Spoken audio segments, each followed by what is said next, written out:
of these structures is usually a property rights issue, the removal of the statutes has also presented First Amendment issues. And given the history of these statutes and what they may represent, should we view the statutes as government speech?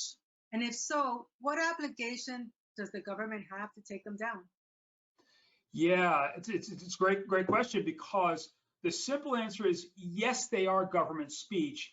It's a little more complicated than that, but fundamentally they're government speech. That is, these are statues that were either erected, well, they were erected by private individuals, but given to the state.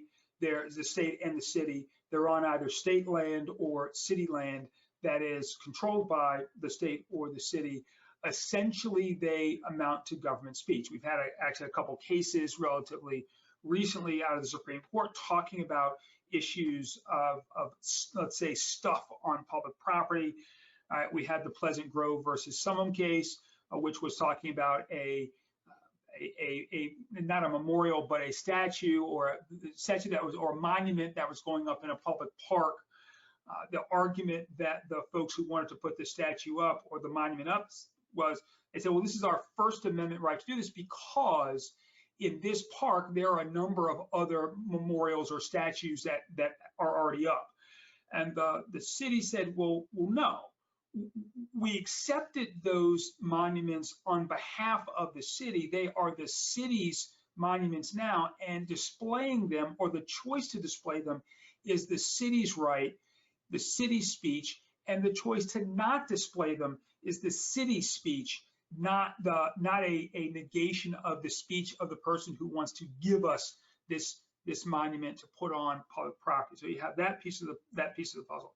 You also have the Texas license plate case, where the issue that popped up was that the sons of Confederate veterans wanted to have a license plate in Texas. Texas runs a program like Virginia does, where a number of people can get together, get their own license plate. It is a state license plate, but you have your own stuff on it.